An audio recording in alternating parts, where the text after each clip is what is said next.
the number 15 team is in the NBA in the Eastern side? I got you. I don't know if this is controversial or not, but my number 15 team is the Hornets. Hornets. I Woo! think, yeah, I Okay. think their roster is really bad. I'm not far Like off you, bro. especially losing Miles Bridges. Yeah, like Mm, I mean, if they had Miles Bridges, I could probably jump them a seed. But even then, they just don't have the pieces around yeah. LaMelo. Gordon Hayward is probably, gonna get Washed. injured at some point this year. Yeah, he actually didn't play in this game because of a knee issue or something. It's Yeah. preseason game I think today. he's getting traded. Yeah, yeah. Lakers? So Yeah, I maybe. I hope so. I hope That'd be so. They fun. need him, honestly. Yeah. If we could just get him for the playoffs, that would be great. I don't care if he plays the whole season. Um, but Yeah. I like the addition of Steve Clifford as a coach because he Hmm. preaches like defensive philosophies, which wins games in the regular season, but he doesn't have the personnel to do it really. So yeah, Yeah. it's a wrap for the Hornets. Pete, who you got? My number 15 is actually the Wizards. Ooh. I I just Did you watch the God, game man, last night then? Is I that just what think got they're no, I did. I actually didn't. I just think they're terrible. I really do. I don't see a lot to like about this team. I'll just tell you now. I have Charlotte at 14. I kind of went back and forth between the two of those. Like, oh man, I think Hornet. I agree with Brad completely. I think the Hornets roster is just atrocious. Like Mhm. realistically, they don't have much going for them. And man, I don't know. This is probably where I'm going to take Brad's controversial statement and maybe get even more controversial. I need to see LaMelo play like winning basketball. I think LaMelo is very good. It's in no way like a diss at him. I just don't think he's the type of player that You think can elevates the take a team? bad roster and win games like a bad roster. You know, he just he's a such a good passer. Like his playmaking is such a strong point of his game that this team doesn't really complement what he's the best at, you know. And Hmm.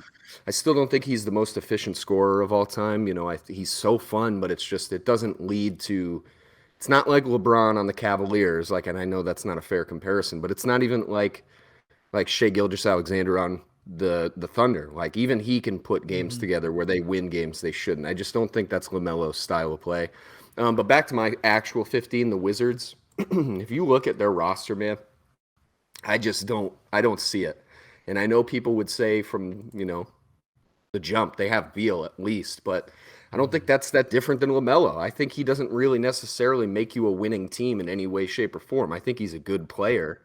It's just it's not complementary to Uh, the rest of the scrubs that are on that squad. So I honestly think they're going to make some trades too in the season. Like I think they have too much youth to play all of those guys, and some of them have been there kind of floundering for a couple years. uh, So like Hmm. guys like Rui, I wouldn't be surprised to see somebody try and make a move for him. Maybe even like Denny Abdija. I think he's like not bad, but he just doesn't. He's not doing anything for them. You know, like they have too many little pieces going on. So, and realistically, last thing too, I don't think Johnny Davis really adds like hardly anything to winning as far as that team is concerned. So, yeah, I'm really low on Washington. yeah. I mean, I'll also have a different number 15. I have the Pacers at 15. Ooh, I Bernie, Oh, I honestly thought you were going to have them high, Bernie. I thought based on the way you were talking about Tyrese I mean, Halliburton in the last couple streams. I love Halliburton, but it's kind of the same story that you talked about, Pete. I mean, I really do think that Buddy Hield and Miles Turner will get traded. I think that they're not I don't think that they're really willing to kind of keep this team together the way it is. I really do think that those two people are going to be traded. So from my bias and from my perspective, I think that if you take those two guys out of there, I mean, you're left with a Duarte, again, great, good player, but not going to do too much. And then if you take Miles Turner out, you have Daniel Theis. I mean, Yeah, that's that's rough. a little scary if you're yeah. the Indiana Pacers. And so that to me is the reason why I am a little bit concerned about the Pacers going into the season. I think the difference between the other two teams that you talked about, which actually are the next like kind of lineup that I have the Pacers, I got the Hornets, and then I got the Wizards. Like that's my next like Mhm. my worst three. Um, and when it comes down to it, I think that the Pacers roster, when the trade happens, it's probably worse than those two rosters. Even though you could say the Hornets have a little bit of chemistry and are missing uh, Miles Miles Bridges, who is again a great player. Obviously, had some controversial stuff go on, but at the same time, you look at that and you're saying, okay, there's some continuity there. Whereas I feel like here, there's not as much if those two guys are gone. And so you're gonna have to look at this team. You're gonna have to figure out, who really does fit in this team, who really is gonna take over. And as much as I love Halliburton, I just feel like he's gonna be another young player used as kind of the catalyst for whatever player that the Pacers decide to draft in this coming draft. Yeah, oh man, I can't disagree with you. I actually have the exact opposite of your list. I have 13 is the Pacers, Hornets is 14, and then the Wizards at 15. I'm totally fine with that getting switched up. I think these three teams are Yeah. undisputedly the three worst teams in the Uh-huh. East, in my opinion. I don't really even think there's a question as far as like the Yeah. the depth of each squad, and for different reasons. Like I think the Pacers are a little bit more balanced personally. I really am excited to see Halliburton and Benedict Mathurin together, but Mhm. that Ooh. doesn't mean they're going to win games. It really Yeah. doesn't. So, I do think yeah, Hallie plays like a better brand. think My they bad, do. Pete, not to cut you off. Oh, you're good.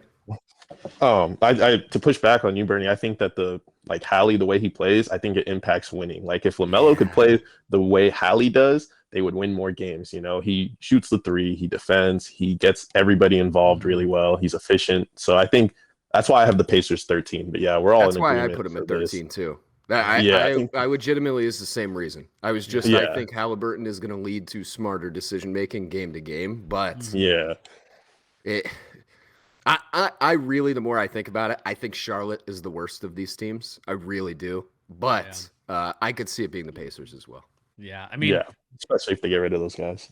Yeah, I mean the frustrating part about the Hornets is that they continuously are the Sacramento Kings of the East. Like they continue to just make poor decisions in the drafts, which then lead to them kind of having these like really mediocre to mid rosters, and it continues to be a problem for them every year, every step of the way. I think one year they had a pretty decent roster, but for the most part throughout their whole history as like I would really call them this to me is still the Bobcats. The Hornets are still in Oh the my 90s. gosh.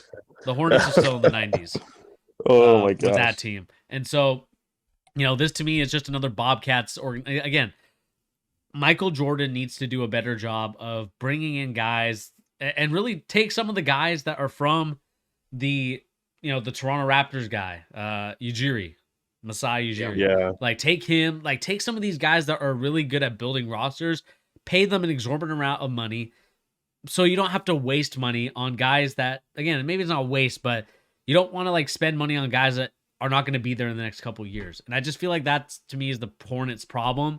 They finally got it right with LaMelo Ball, but the rest of the roster is just so it's just so mediocre. It's like there's no one here that kind of screams like, okay, they could be the next kind of pairing of LaMelo Ball and someone else.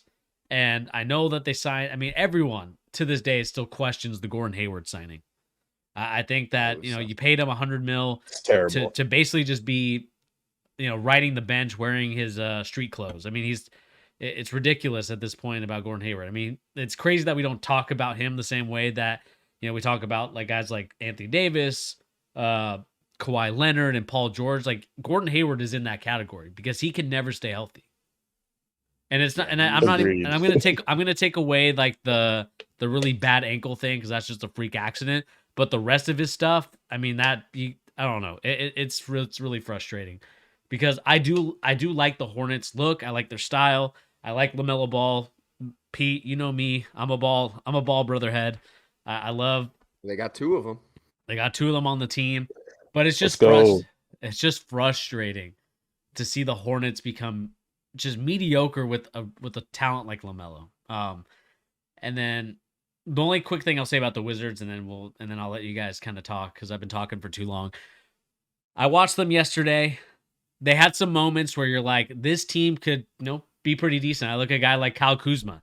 He's a guy that I'm like, okay, this guy could take the next step. I watched him take kind of a jump shot that was a really great move. And then there's other times where you look at him and you're just like, what are you doing? And that to me is the enigma and the issue of the Washington Wizards. Pete, you nailed it right on the head. This team continues to not understand how to build. Like I feel like they go in different directions in the way they want to build.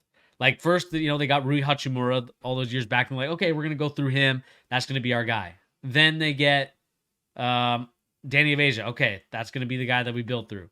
And then it's Corey Kispert. And I feel like they have a bunch of those guys that kind of fit that same role. And then Johnny Davis to boot as the final guy that they drafted this year. Bunch of guys that kind of play similar positions to one another. And to me, it's just like trying to fit a square peg in a round hole. It's just not going to work. And I just feel like they need to reset the bar, need to trade Bradley Beal and kind of refresh and retool and really pick which one of these guys they want to build around. Yeah, they're terrible. I really think the Wizards are just so bottom tier. My final thing for Charlotte, and Bernie, you and I have harped on this all off season. I think they're the ultimate bad karma team this season with just everything going on with the team in general. Like, they had the Trez situation, obviously the Miles Bridges situation, and I think a lot of it, not necessarily those things in particular, but the snowball started rolling when they fired Borrego. I thought that was such a terrible decision on their part. He was kind of establishing somewhat of a culture, trying to do something, make them a little bit more hard-nosed of a team, and they were getting better under him. Like consistently, maybe small, incrementally taking steps, but they were certainly getting more reputable, and it was not his fault that the team was not performing well. They just have terrible rosters year in and year out. And it's not that I don't like Steve Clifford. I actually was the one out of the two of us defending Steve Clifford as they're hiring. It's more just what's the point of it? He's the guy you had before Borrego. It doesn't take you anywhere that you haven't been. It's just such a bad look. So yeah, they're really, really awful too. And I hate to just beat up on these teams, but yeah, the Wizards, man. Just what's the plan? Like you were saying, Bernie, what's the plan? I don't understand it. And now you have Beal on this contract it's just unspeakably awful how bad the contract is. And I know that it is the way that these deals are going. It's only going to get bigger, especially once the media rights deal goes through. This won't even look that bad for like a top 20 player. But I've just always been hard on Bradley Beal. I just don't see it as much as other people do. I think he's like a 3 on a championship team, like a good 3. That is not worth $50+ million a season. That doesn't get you anywhere.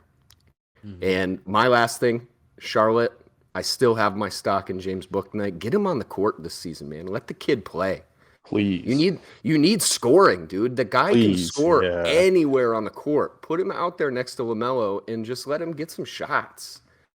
Why'd you take him? See, that's why I think they need to move Terry Rozier along with Gordon Hayward so Bouknight can grow into his own role. Yeah, I really don't like the LaMelo Terry pairing. Please, honestly, like I would say if I'm the Lakers, give up those 2 unprotected firsts. Maybe Brad, not 2. Give up 1. As a Lakers fan, would you rather have that package or the Miles Turner, Buddy Hield? Miles Turner, Buddy Hield. Same shooting. Okay. Yeah. It's just because Turner and AD next to each other would give teams, hell, like trying to get to the rim. It would be, and if AD is out, you can put in Turner and your defense is still, like it can still hold. You put it AD's or Turner's out, put in AD. They're both injury prone, so that's a problem. But Miles if they Turner's can both be healthy super in the underrated playoffs, shooter too. Yeah, exactly. He can space the floor. He's like the perfect fit to put next to AD. Yeah, and Buddy Hield too, for that matter. He's Yeah, exactly. All right. I do want to push back on the Borrego firing, though. I did not like James Borrego. I thought he was a bad coach just because he didn't preach any. Like, I get what you mean. He was building, but only because he had been the coach there for 2-3 years now. I think he had 2 years. My thing with him was they didn't play any defense at all. At all. They played none. Even with. And Bridges, he can play defense if you give him the scheme to play defense. So can Kelly Oubre. Trez made that hard, but LaMelo and Terry, they just weren't even trying. They're bad defenders, but they weren't even trying, and that's on the coach. And then he also had some, I don't know what it was, but some beef with LaMelo. Bernie, you probably saw my tweets about this, but he would bench LaMelo a lot. It made no sense. He actually hurt LaMelo more than he helped him, if you ask me. LaMelo would have been an easy all-star if it weren't for his coach. I think he was a vote-in I might have to double check that, but I think he was a vote-in, but I his think he stats would was have been too. better.